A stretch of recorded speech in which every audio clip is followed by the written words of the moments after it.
this life ain't fair. And I know that you're going nowhere. Well, don't blame me for what you've done, because I know that you are having fun. Welcome to the Clarified Realty Podcast, exposing the real estate secrets your agent doesn't want you to know. Here's your host, Tom Clary. Well, don't you just walk away. This when I'll say. Welcome to the Clarified Realty Podcast. I'm Tom Clary, and I'm your host. I'm a real estate agent here in the beautiful state of California, Los Angeles to be exact. I'm here with my forever co-host, Ron Bruno. How you doing, sir? I'm doing great, Tom. Thanks for asking. Good. I wish I could say the same for myself. Hey, you're a little under the weather. I am a little bit, I'm getting over a cold, so if you guys hear this, that my voice is a little bit different today, I'll be doing a lot more listening today than so it's not that you're going through puberty or anything No, like that? I'm not. And when it's time to change. Does anybody ever remember the Brady Bunch? Of course, yeah. I mean, Brady Bunch, yeah. Well, I heard a story the other day that made me want to slap the person who literally, they said, oh, that was my grandma's favorite show. Oh, no. And I lost it. I literally kind of lost it inside. Yeah. I think I died a little. I think I died a little. You know, it's funny, when I worked at my parents' restaurant during the summers growing up in Hilton Head Island. I worked when I was working the drive-thru at Taco Bell at 12 years old. The worst thing was every time that I would finish the order, I would hear, "Thank you, ma'am." I'm like, oh no. Oh no. Oh no. And then they pull up and they're like, "Oh, I feel awkward." But I said to the lady that I wanted extra cheese on my burrito. Yes.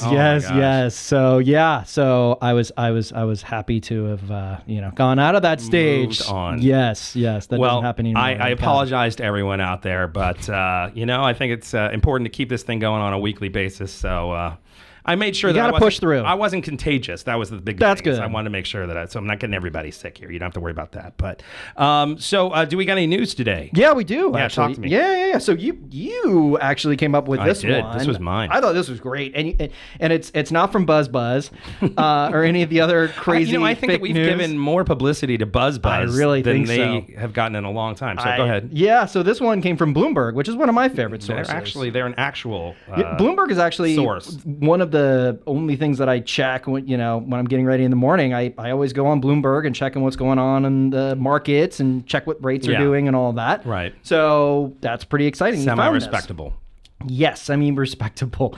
So the title of this article says, "The next job humans lose to robots, real estate appraiser. Advances in big data at Zillow and elsewhere are helping automation creep into knowledge-based professions." Yeah. Kind of seeing that kind of headline was kind of a wake up. We had Cindy Nasser from the appraiser. What's the PCV Mercor? Right on, and we'd had a big discussion about how the median age of the appraisers is, I think, 58. 58, and that's what the article says as well. Which is kind of insane. I mean, it's definitely. If there was some sort of industry that was ripe for being taken over by robots, right, it would be one where there's nobody who's coming up to take anybody's place, right. But go ahead and go deeper into what they're sure. So saying. what they're saying, and this is really, you just hinted at it. I mean, the biggest issue is that since the average age is 58, and they're not hip to like training anybody else either. By the way, no, because they're training the replacements. And they're not happy about that either, or their competition. Right? Yeah. Right. Yeah. So you don't want to necessarily, give the tips of the trade to your competition who's in your market that is going to take your market share. Let me show you all these secrets of how I do what I do. Yeah, and what happened was, so for years and years and years, being an appraiser was a great profession. Right. You were able to make a good living. And you had good relationships. Sure. And then the financial crisis hit in 2007, And there was all this new regulation placed on appraisers. Right. And they then had to, go to so they changed the rules and they said you have to have 4 years of college education. Right. You had to have like 10,000 hours. Well, there was that or big some, correction. whatever that that amount correction, because of everything that went down. Right. Everybody was, overly responsible. Yeah. You know what I mean? Oh, the lenders, they went crazy. They didn't, and the guidelines were let's completely regulate them. Right. And then there was, the appraisers were getting forced to, overprice homes, and that caused things to go crazy. And then let's go, over-regulate them, basically. Right. And then what that caused is, there's a bunch of people who go, well, I'm going to get a 4-year degree for something that doesn't really it's not exactly like a doctor or some sort of, and on top of that, computer scientist. You also had a lot of the, you look at the appraisal management companies, right? Right, So and they're taking a chunk. they're taking a chunk. Right. So not only do you have to have all of these new you have to have the 10,000 hours, you have to, be trained by an apprentice, Right.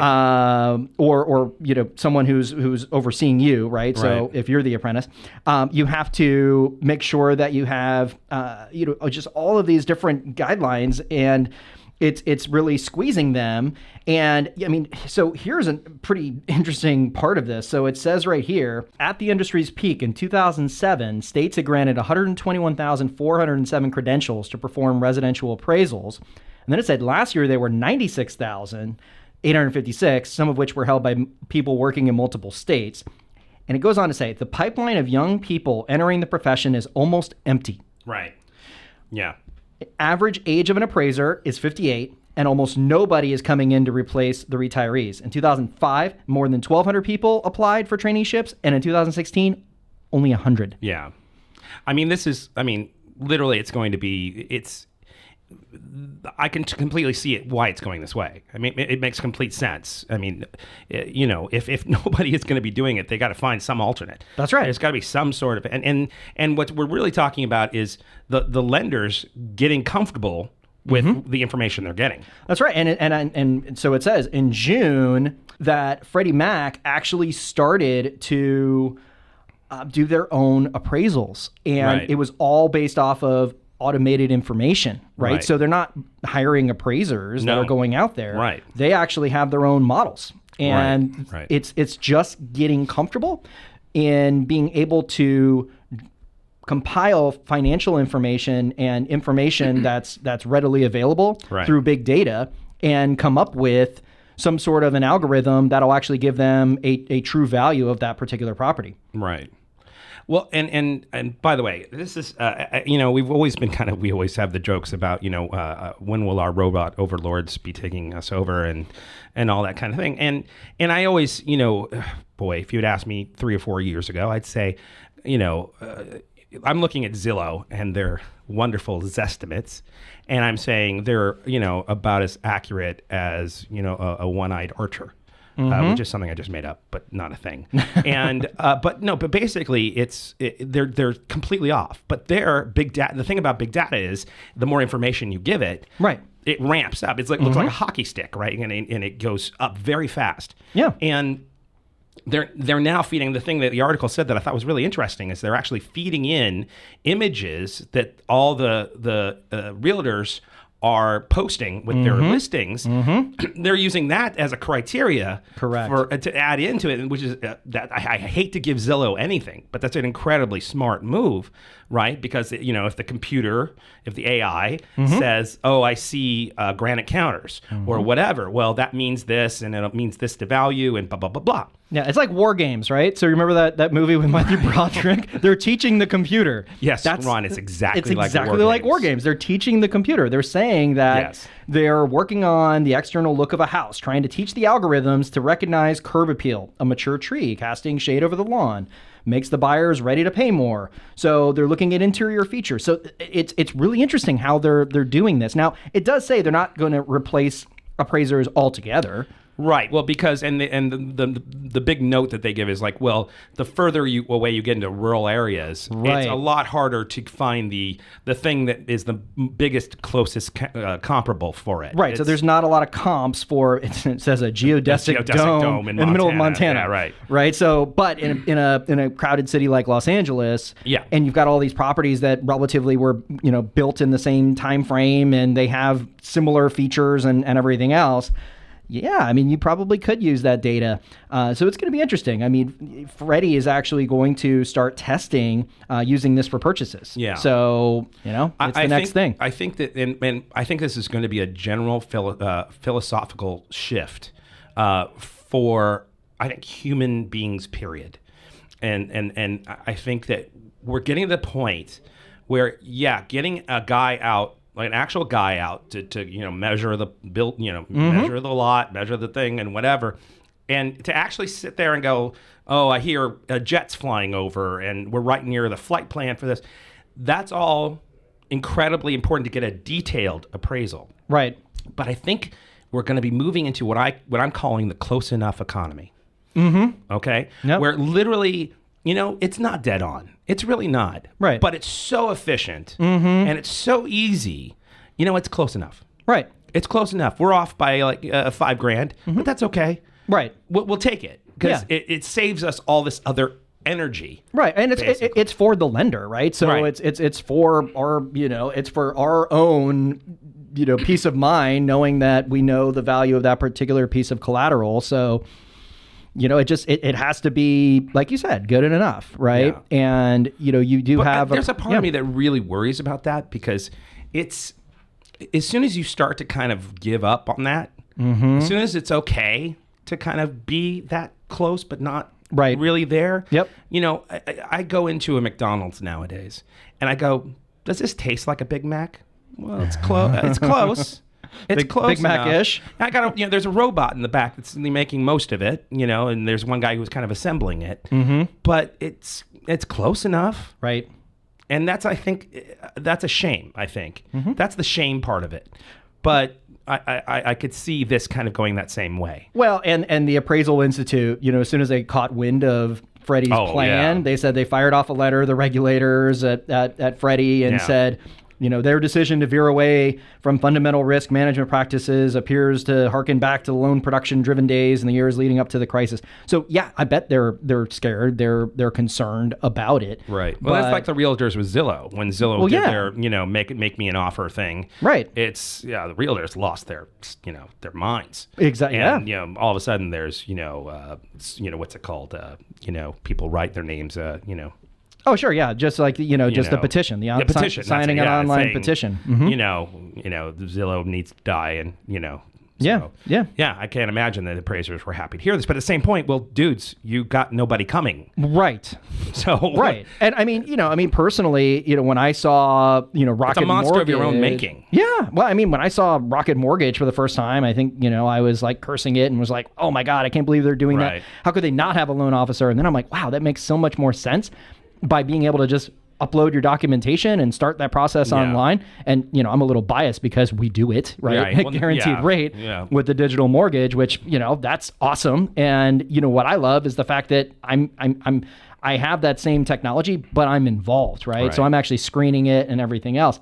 And, the realtors where if people are just going to go buy online versus actually using a realtor and you're not providing any more value than what Zillow is, then you deserve to go out of business. You absolutely do. Right? Yeah. I mean, it's like, I'm watching the HBO series. Have you seen the Defiant Ones? No. Oh, is that the Jimmy Iovine right. and Dr. Dre? Yeah. So Jimmy was predicting that as soon as what Napster came out, he's like, it's over. The music business is over. Absolutely. And that's when they started getting into beats and, all of that stuff. So, you could sit back and be nostalgic and, not pay attention to what's going on with trends and just curse it.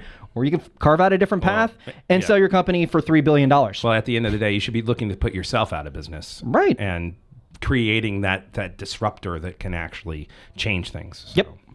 Well, great. Well, we're here today with someone that does something that I think, I really thought would be an interesting thing to you guys. It's a look behind the curtain, as you say. Her name is Lauren Senecal, and she is a transaction coordinator.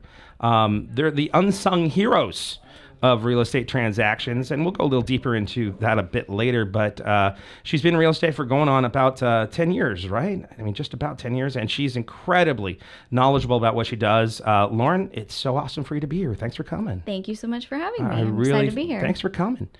So, like we do with everybody when it's their first time here, we put you on the spot, and we say, what the hell are you doing here? Who are you, for God's sake, and why should we be listening?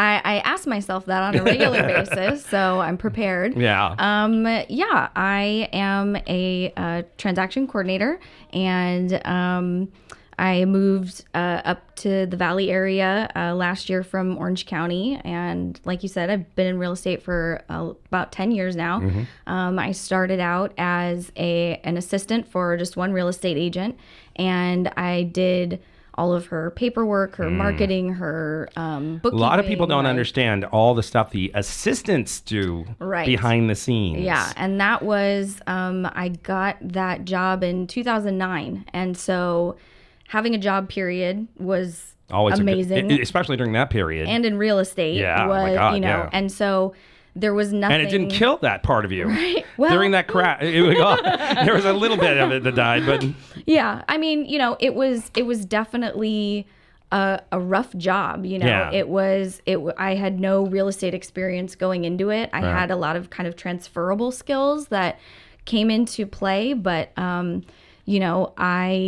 learned under fire. Yeah. And, well, he had to be. I mean, during the crash, I can only imagine. Yeah, there was no room for error. It was, every deal was, everything. Were you doing a lot of short sales, or were you doing like a lot of... Yeah, we were dealing with a lot of short sales. And the agent I was working for was really in kind of just one city. She was a top agent in that one city. Yeah. And so everybody knew her, and everything kind of, was bought and sold through her in that one area. Right. So any deal that did happen was going through her. I got it. Right. And so I think the max when I was working with her at the peak of it, she was closing about 12 to 13 deals a month. Jeez. And so, she started to kind of bring on a team, and then there was another real estate office that was opening also in Orange County, and they wanted to recruit her and bring her on. And so she didn't want to leave her company,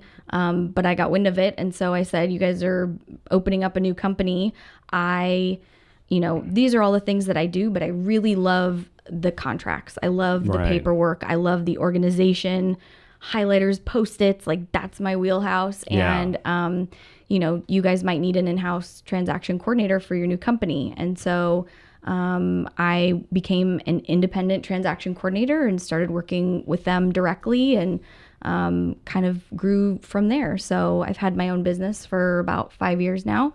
And yeah. And the name of that company is? The TC Advantage. TC Advantage. Mm-hmm. And we'll talk a little bit more about that and why you kind of made that decision to go that way. But so before we get there, though, it's probably a really good idea to kind of let everybody know, transaction coordinator. What does that mean? Like at its most, like talk us through what a transaction coordinator does. So and why they're so important. It's almost a misleading job title, in the sense that it's a big umbrella term, and there are lots of kind of subcategories and different types of transaction coordinators.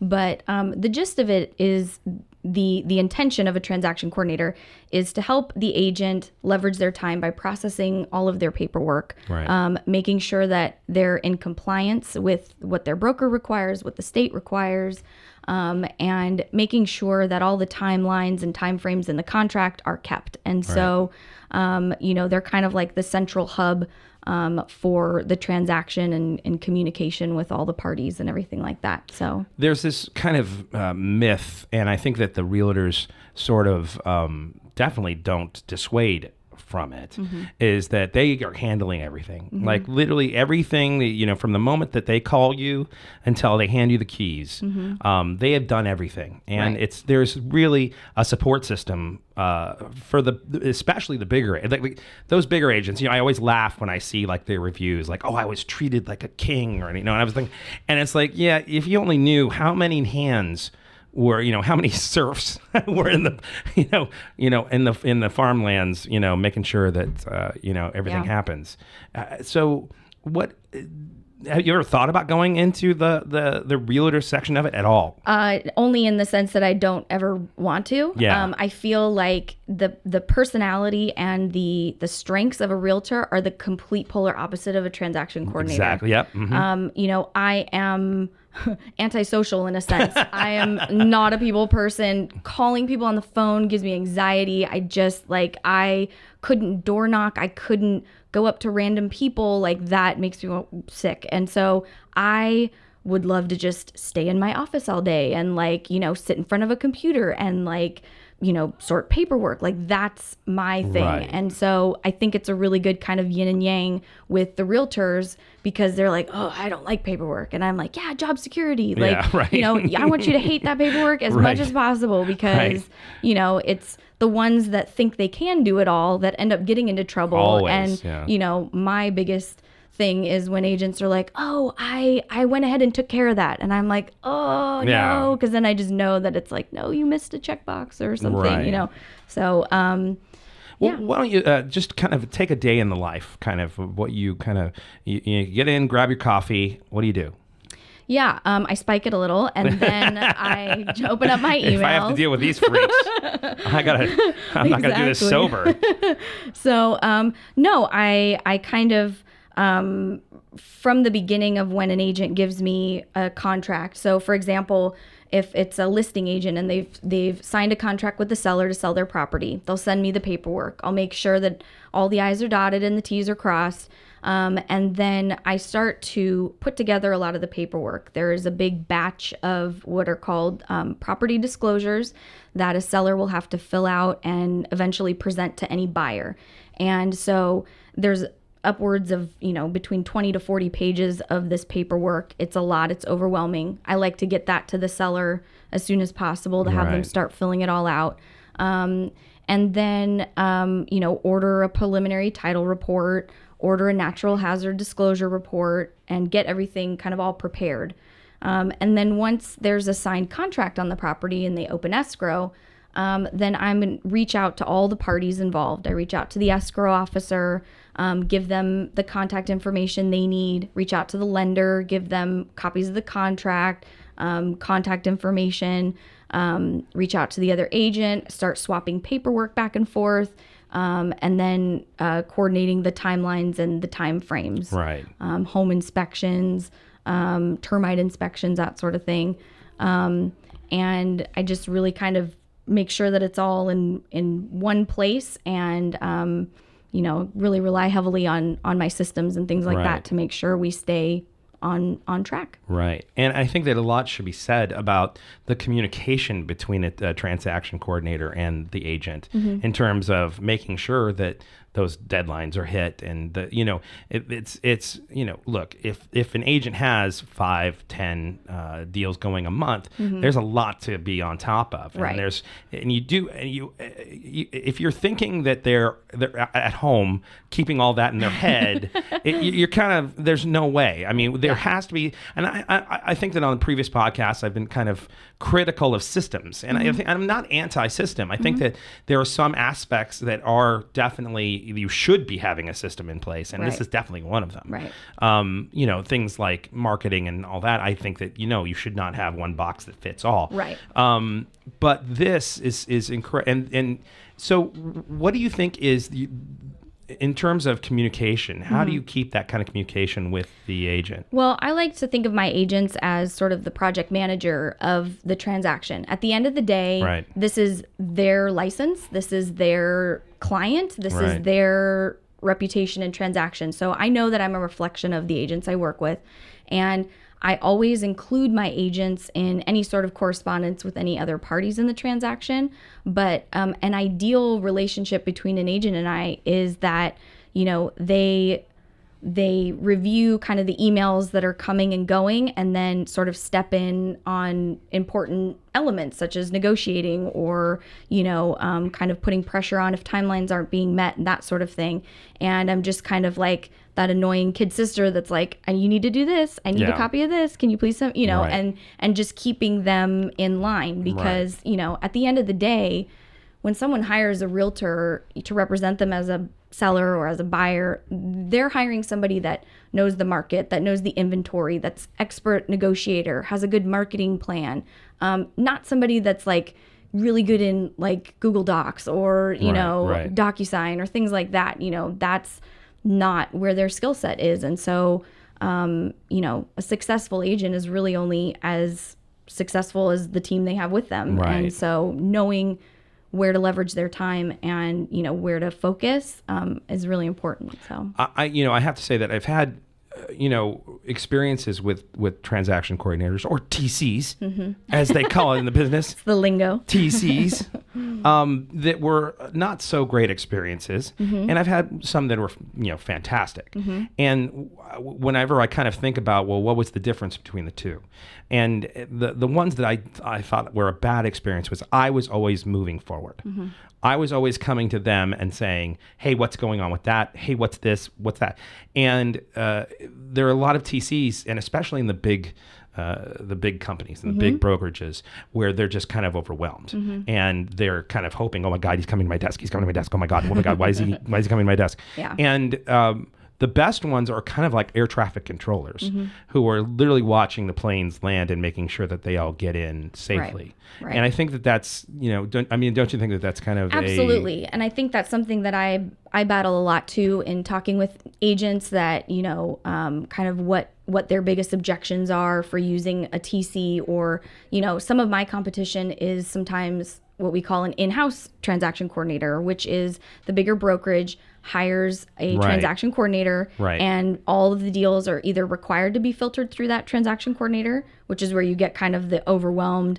Right. At the same time, that transaction coordinator usually doesn't have to do as much effort to bring in that business, because it's like shooting fish in a barrel. They're everywhere. Well, and they got to bring it to you. So right. And so, your kind of customer service dips a little bit, but so does the cost. So I'll get You're agents. kind of like the civil servant of transaction coordinating. You know what I mean? Yeah. Like, what are you going to do? Fire me? Kind of thing. It's that kind of thing. Exactly. Right. And so, I'll get agents that say, well, I'm paying my TC, my in-house TC, this amount, and you're so much more expensive. And it's like, well, yes, but their income's probably also being supplemented by the office as well. So there's, like I was saying in the beginning, it's such a broad kind of umbrella term because, one, it's not a regulated industry. You don't have to be licensed. You can get certified, which I'm certified through CAR, the California Association of Realtors, as a transaction coordinator, and also as a forms trainer. And so, but there's no real regulation for it. So in its inception, the transaction coordinators were really there when, back in the day, when realtors had paper files and everything was in triplicate. You drop your giant stack off to the transaction coordinator, and they make sure that all the boxes are checked and you have everything you need to get paid. And so there are still transaction coordinators that operate in that realm. I've met some that aren't digital at all. They don't. That's remarkable. I know. They're still around. I don't know, but right.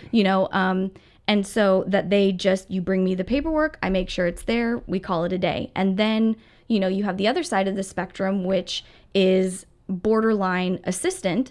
And that is also something that I have to counter sometimes too, because that line really gets blurred a lot with agents, is they don't really understand what that expectation should be. Right. Ron, you had something? Yeah, so when I'm thinking of a TC on our side, we have processors, right? On the lending side. So, I have a processor at the front end of the transaction before we go to the underwriter, and then I have one that clears the conditions all the way to close. So as a TC, are you actually in contact directly with the buyer and seller, or are you only working with the agents? I prefer to be in contact with the client.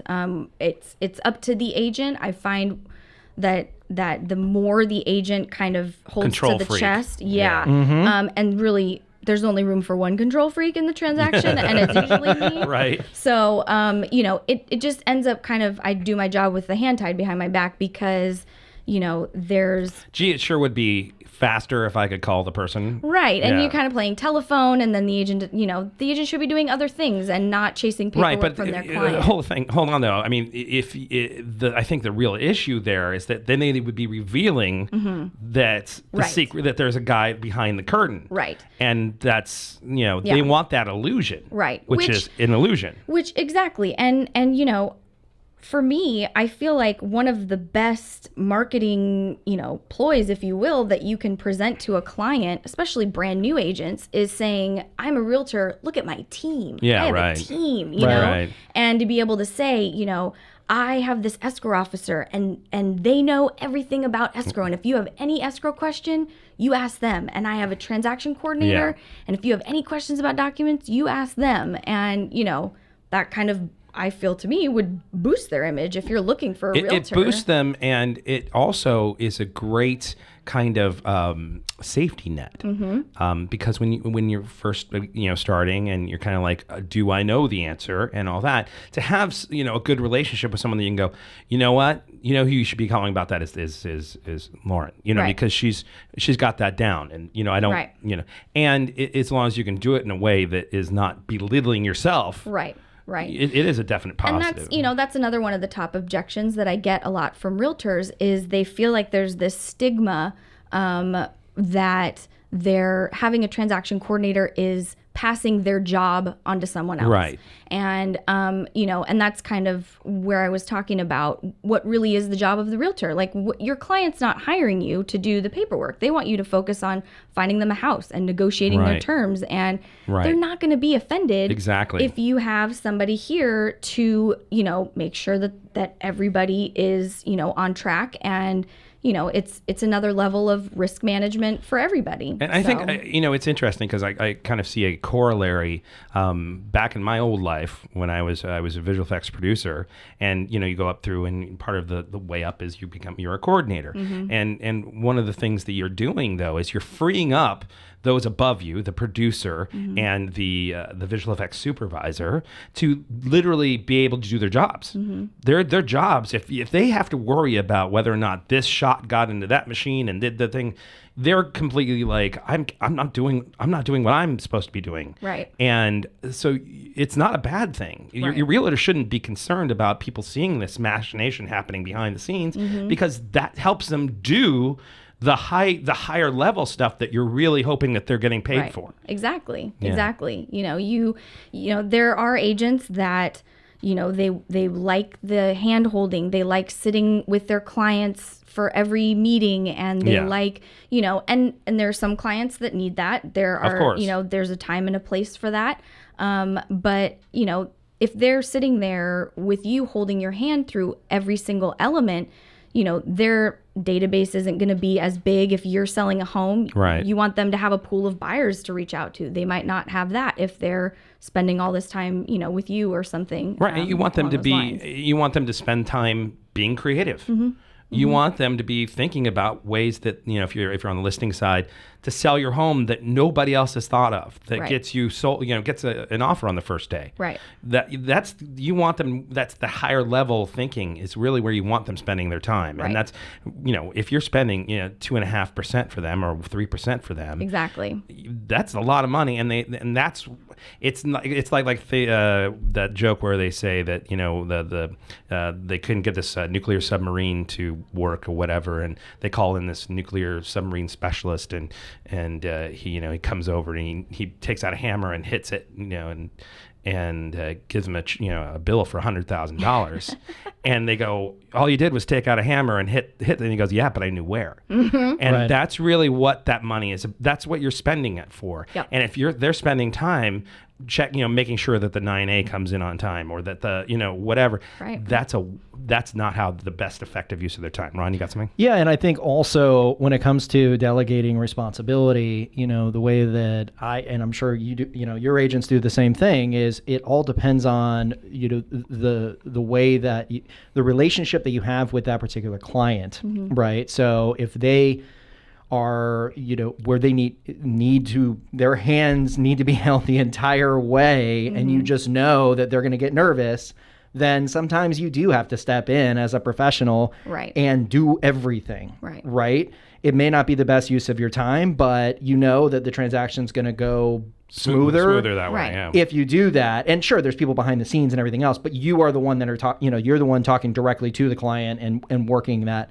I would say probably, 75% are completely fine as long as you make that introduction Yes. and you hand off, right? And it's a smooth handoff, and there's Right. a reason, and you Right. explain it, and you just let them know that, look, during this phase, you're going to be working with Natalie, right? And Natalie, she's going to gather all of this, and this is the reason why we're gathering it. And then once it's out of underwriting, now you're going to be working with Annabelle, and Annabelle's going to help with all these types of things, and you're going to work directly with her. And I think that, just to jump on that, is that when you make that introduction to the client, to the transaction coordinator, to do it in such a way that lifts them, that raises their stature with the client in such a way that it's like, she's so amazing, she's gonna, I can't do this without her, she's fantastic, rather than belittling her. Correct. Which makes every single thing that person does gets questioned after that. That's right. 100%. And if you say, look,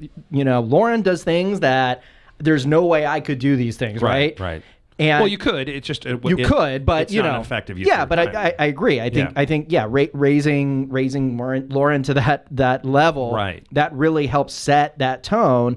And I think that another big key piece is, look, if there's any questions, I'm always around. Right. I am always available. Right. And from time to time, I'll see, because Lauren, you mentioned it earlier, right? So you mentioned that you're not necessarily, you'd rather be in front of the computer versus on the phone and everything else. Right. When I see an email go back 1 or 2, 3 times, that's usually when I jump in. Right. And either pick up the phone and talk to the client and explain what's going on. Right. Or, spread it, take it and take the email, because sometimes you're so fast and you're moving so quickly and you have so many different files to work on. You're just, you're sending all these emails, but you could clearly tell the client's not getting it. And, that's the time as professionals, Tom and me, where we jump in. Right. That's our time to say, okay, hold on. Someone's not getting something. Yeah.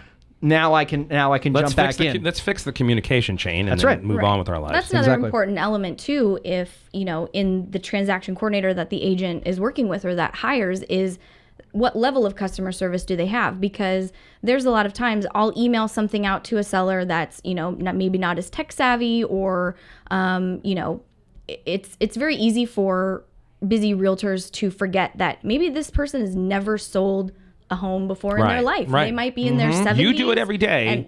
And so they haven't done it for 20 years. And so I'm always happy to, hop on the phone with the client and, okay, you see that green button? Okay, click that button and, kind of walk them through that process, because I'm the one that sent it and I know what they're looking at. And so, you could have an agent sit there with them and go over their paperwork, and then they end up going, I think it means this, and they might not be as efficient in those elements, as someone is that does it for a living. It's in the trenches. Go ahead. So how, so I'm just thinking about this. We talked about elevating, right? So Tom's a realtor. How do you elevate him? Yeah. Do you, in terms of when you're dealing with the client, let's say you get that, the entree that you can now communicate with the client. Right. Do you do things to kind of help the realtor out? Absolutely. I mean, there are things when we'll get, for example, a repair request in from a buyer or buyer's agent. I'll send a copy over to that with the client, and I'll say, Tom will contact you later to discuss your response, and things like that I'll pass back to the agent of, well, let me discuss that with him, and he will, get back to you with, a few options that you might have, things like that. Right. But ways also that you can, enhance him in terms of, what, how the client views Tom. in the transaction. So you're in the middle of the transaction and you're doing all these different things. You're talking to the client, and you can say that, wow, Tom's an expert, and he really knows his stuff. And I mean, just things like that, right? Yeah. Well, yeah, any opportunity that I get, I definitely will give credit back to the agent of, But I mean, I'm sorry to interrupt here, but this is my 2 cents on this. Yeah. If the TC is doing their job, right, like we've been talking about, right? You look like you got your shit together. Yeah. You know what I mean? Yeah. It's like, he's not only is he amazing when I just talked to him one-on-one, but behind the scenes, he's got a team that makes everything run on like clockwork. And so if there was a problem, it was caught quickly and it was taken care of just as quick. Yeah. Right. You know what I mean? And I think that's probably what your most effective way to help an agent out Right. is just Definitely, because if I provide excellent customer service, I'm an immediate reflection of the agent, because for the most part, the agent is the one that's paying my fee. And so, they are my client, and then, the buyer or seller are their client. And so I'm a reflection of the agent. And I think of that anytime I'm communicating with anybody. There are lots of times when I'll have, a different party in the transaction that, might be having a bad day or gets a little bit sassy. And, there are times when I'll type a response and then delete it and then, and revise that and kind of, cooler heads prevail. Also, what would if I was like thinking, if I was building the perfect TC, it would be someone who, does all the things you're talking about. Absolutely, 100%. But also on top of it is, let's just say, making the impression that they're not independent of me. You know what I mean? That they're part of me. Right. Anytime I call anybody, I'll say, this is Lauren from so-and-so's office. Oh, you do go like go like that way. You don't just say I'm with. Right. Well, a lot of times they're like, who, what? Yeah, and, right. I mean, my email signature obviously is my own, but anytime I'm calling, that's the easiest way to identify. At the end of a transaction, I provide the agent and their clients with their files. And so I'll always include at the end of the email, I hope you enjoyed your experience with the TC Advantage and, whoever the realtor is. It's definitely kind of a group endeavor. Now, what do you think are the most common issues you keep on, like whenever if you were keeping like a little check mark of like, I saw another one of those, what would be the thing you see the most in terms of transactions that are problem children? Well, I mean, I see a lot of kind of missed expectations. There are a lot of elements. When I get the contract, it's signed. And so any mistakes or issues or things like that evolve from that contract, I can only do so much after the fact. And so I really try to educate the agents, going forward. I mean, I'm sorry to interrupt, but excuse me. But that it's unfortunate, but I could totally see that you're a part-time educator. Right. For the newbies. There's a lot of kind of Band-Aids after the fact. One of the biggest things that I see is in home warranty coverage in the contract, you fill out, the company that you want, the price that you would like, the home warranty to be maxed out at, and then there's a place for the coverage. Well, I get a lot of agents that say they want, this upgraded plan and they want it to cover air conditioning. Well, then 2 paragraphs down in the contract, there's a section that says, do you want to include the refrigerator or the washer dryer in the sale? Right. Well, yes, the refrigerator and washer dryer are included in the sale, but you didn't say you wanted it covered under the home warranty, which is an additional cost, which is different. So when I go and I look at the contract and it says we want a home warranty for this amount with this company with this coverage, that's all that technically anybody's allowed to order. Yeah. So, you want to make sure that everything that is included, same thing with, if there's a guest house, if there's a fridge in the garage, if there, things like that, you really want to make sure. Right now, it's a seller's market and there's multiple offers everywhere, and buyers get almost desperate. I don't care. I don't want an inspection. Yeah. I don't want to ask for anything. I don't want this or that. Oh, they're just getting so ahead of themselves. Right. And so, they don't want to lose it. I don't want to lose it. It's okay. We saw the house. We're going to write the offer in the car on the way home. And I get that. There's, when we bought our house here in the Valley, it was super competitive, and I get that. And things can get messy. It does. And if there's, that small box that's not checked, then you might miss out on some of those things. All right. And just taking the time to kind of go through everything and the paperwork. It's there for a reason, and so it's just really important to everybody to look at what you're signing. This is a silly question. I hadn't even thought about it, but is there any kind of benefit to having a TC look at the offer before it goes over to the... Yes and no. For me, yes, because I like just to because be in control. Well, yeah, and but you probably there's so much minutia that Right. you guys are the realtor should be thinking about the minutia anyway. I'm not saying Right, that, right? right, yeah. But we're human and things. I'm just wondering if there's. Yeah. At the same time, I don't hold a real estate license too. Right, so right. I kind of, it's that gray area of, But you if could at have a least call out question- something. You can say, "Hey, did you want to?" And Yeah. Yeah. I get that every once in a while. I try not to be involved until I have the signed contract because I get a lot of agents Yeah. that are, oh, this counter offer or this or that, and every once in a while I'll jump in and kind of help out if they need it. Right. For some of my, favorite agents. But, it's something that, again, you want a realtor that's maybe a full-time realtor that has this experience of knowing, or has a team behind them that can kind of catch these things. Yeah. Really anything in the contract can be renegotiated afterwards, Yeah. So it's different never points, a big it's- deal. yeah. Yeah. But it's important to have somebody, a second set of eyes. That's Yeah. why a lot of brokerages, they get a discount on their E&O insurance, their errors and omissions insurance, If they've got an they have a in-house. transaction coordinator, because it's a second set of eyes. It's that Right. compliance, kind of overview. Got it. Now, if there was some way, if like you had a magic wand Mm-hmm. and you could make the process easier in some way, and by the way, keeping the same process, Right. But I'm saying in a way to make things run more smooth for both. Let's just start with clients Mm-hmm. on their side, and then we'll get to realtors. But if you could wave a magic wand and say, okay, this is going to make the process easier, ding, what would it be? I think just everybody having being comfortable with the digital aspect of it. There's so much Right. that has shifted into the digital world, and not being afraid or kind of expecting a lot of elements to be digital. I think that would definitely be more helpful for me, because a lot of things that I do are all web-based. It's all digital stuff. Right. So Yeah, that would help a lot. got it. What about for realtors? Like, if you could tell realtors, listen, if you did this, it would make things. For God's sake, why Oh don't my you God. do this? Well, my biggest thing is What do you complain about when you go home to your boyfriend at night? You're not going to believe what Sam did. I say if I could find a way to, one, input the listings into the multiple listing service for the agents and fill out their agent visual inspection disclosure, their AVID.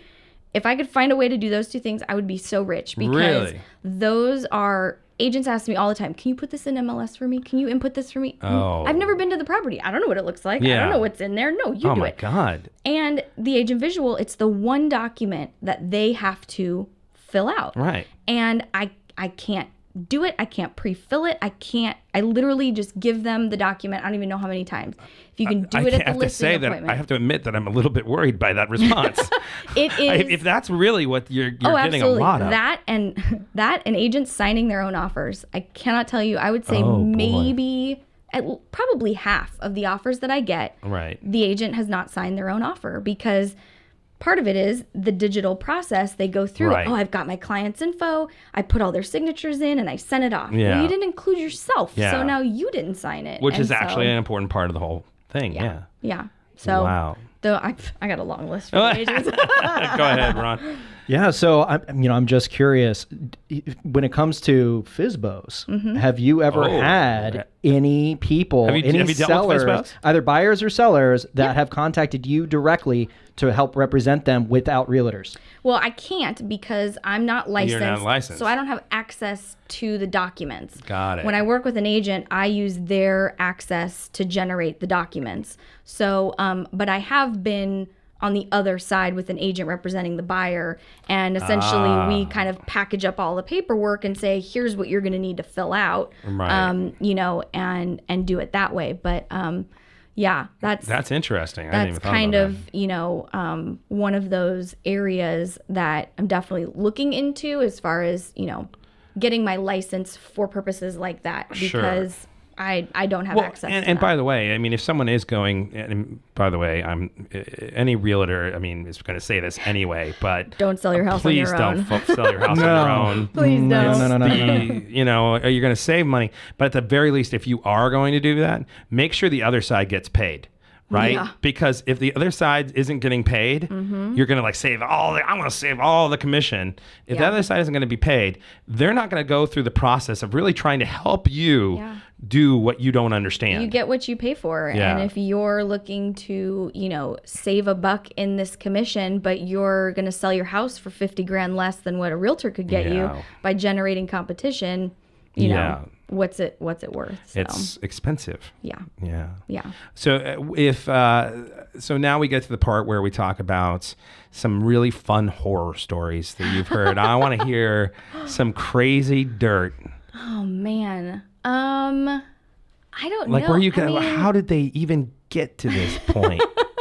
I think things that I see a lot are kind of in repair request zones Okay. of things that, you know, I've had buyers ask for, you know, I want air conditioning installed, or, you know, just things like that where it's like, no, somebody didn't really set up the expectations Right. here on what you're supposed to be asking for. You're going to put in an entire HVAC system. Yeah, like I don't think that's how that works. Yeah. You know, it's not the builder. You don't get to like add Yeah, right? things. Yeah.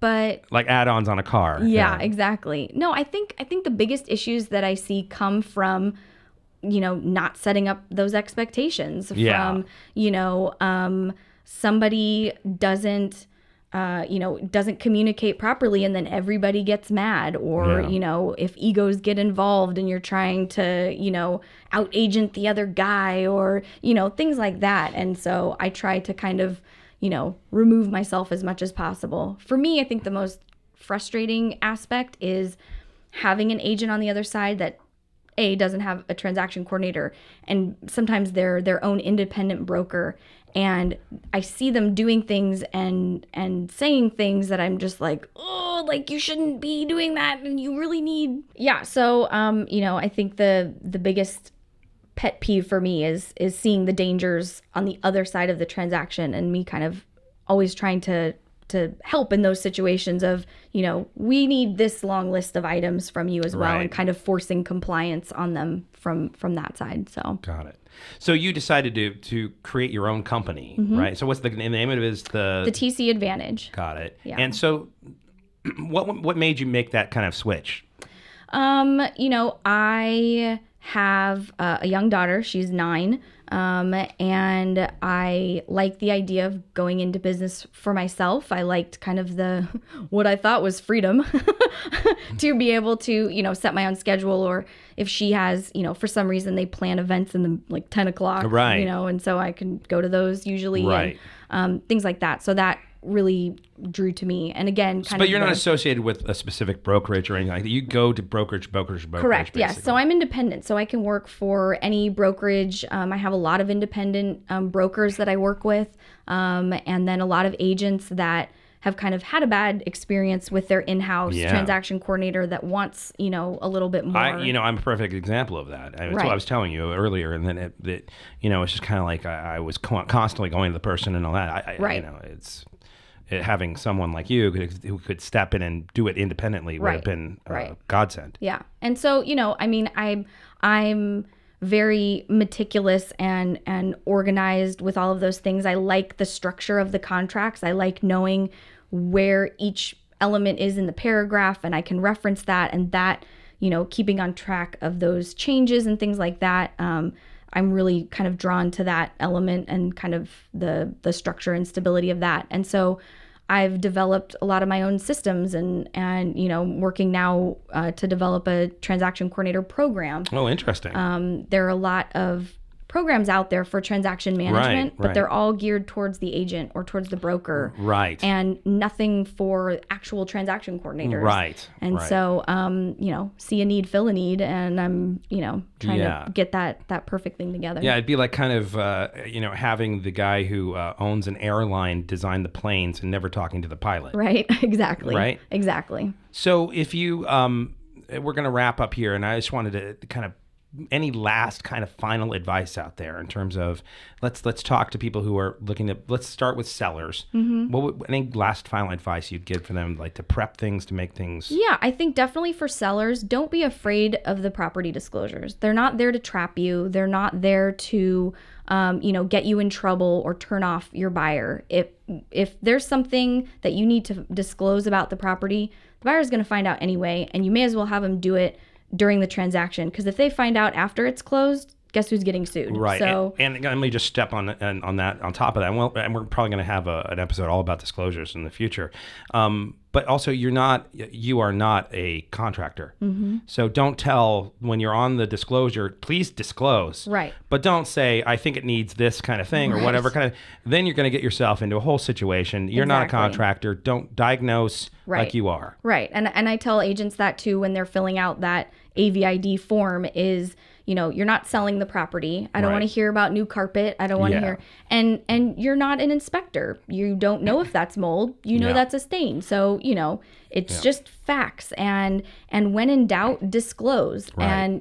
And for the buyers, Buyers. read them, Yeah, right. and look them over. And I think there's an aversion to reading sometimes there about is, it. and there's also, because You the want to- realtors are put up on such that high pedestal, right. and with the TV shows and all that kind of thing, they're the do all and be all, Yeah. and so when they put something in front of you, okay, I'm just gonna sign it. Yeah. Whatever, I'll sign whatever you want Right. me to, and at the end of the day, it's a contract between the buyer and the seller. It has- yeah. and it's the two of you, and when you go to court, it's the two of you, and Yeah. and so you need to read what you're signing, and you need to fill it out properly. Right. I mean, when it comes to that, I mean, I always feel that my responsibility as an agent, I always get the question. It's like, well, do you see anything on it? It's like, and I'm like, well, I'll definitely read it, and Right. if there is something that, but at the same point, it's like, do you? Right. Exactly. What might be something that I think is really bad? You might go, oh, well, I'm not worried about that. Exactly. Or vice versa. Yeah. So, and I think, they get these kind of huge piles of stacks of paper, and it does look daunting, but you're also making a huge purchase. Guys, it doesn't take that much to take an hour to Yep. just sit down and read it. Just Yep. sit and read it. Yeah. And, sometimes there's entertaining things in there. There's one question that asks if there's any pets on the property. And, I feel like the intent is, I always tell the story of the tortoise. Sometimes you get those families that get the tortoise and then they forget the tortoise is there and they move and then you move in and there's a tortoise in your Hey, backyard you forgot that about. rock's moving. Right? And so, Right. and so that wasn't filled out. And so I sent it back to the other agent and their seller was very upset. And so they wrote back and filled out dogs, duh. I was like, I don't know, duh. all They right. said, well, didn't anybody hear the dogs when they saw the property? And I was like, Oh, boy. just answer the question, So, yeah. Well, very good. Well, Lauren, thank you so much for coming. Thank you so much I for really having me. This appreciate was a it. blast. Why don't you go ahead and give your information, just so if there's anybody out there who is, Sure. Yeah. looking for your services. I have a website and it's thetcadvantage.com. Great. And you can always shoot me an email, info@thetcadvantage.com. And my phone number is 888-598-1555. And I'm assuming that it's not just agents. You can talk to just people who are yeah. going through a transaction. Absolutely. Yeah, definitely. And, we do Los Angeles all the way down to San Diego, and really anywhere in California. They're all state standard forms. Great. So, yeah. Well, thank you so much for coming. Thanks for having me. All right. Well, that's about it for today. If you have any questions or comments, please don't hesitate to leave them for us on our Facebook page, facebook.com/Clarified Realty Podcast, all one word. If you have any questions about real estate or you're looking for someone to help you buy or sell a home, hey, I'm actually a licensed real estate agent. I'd love to help you out. So please email me directly at tom@clarifiedrealty.com or give me a call at 818-335-7662. Don't be shy. Give me a ring. For more exclusive bonus content and advice between episodes, please check out our website, www.clarifiedrealty.com. Also on our homepage, you'll find links to helpful buyer and seller guides that can give you guys some great information for starting your home buying or home seller process. So definitely check those out. I'm on Snapchat, Twitter, and Instagram as well. My handle for all three of those is @ClarifiedRealty. Please leave feedback and reviews on iTunes or in the comments section on our page. Come on, guys. Together we're stronger. I always say this. So if you have any questions or ways that we can make the podcast better, please let us know. My amazing theme song, Hey Now, is from the band Wolf. That's Wolf with 2 Fs. And please go check them out and like them on SoundCloud. They rock so freaking hard, the only transaction they coordinate is to sell your soul to the devil for all of eternity. Oh, and get you to buy a t-shirt along the way. And just a little disclaimer, I'm licensed by the California Bureau of Real Estate. My license number is 01715353. Ron's is? NMLS ID 2611, MLS ID 558706, California. The advice we give is only for properties located in the state of California. For all those states, please contact your local real estate agent or real estate professional. Well, that's about it for me. Ron, you good over there? I'm good. All right. Well, thanks for coming, everybody. And remember, the greatest thing you can ever do is make someone feel at home. Take care, and we'll see you next week.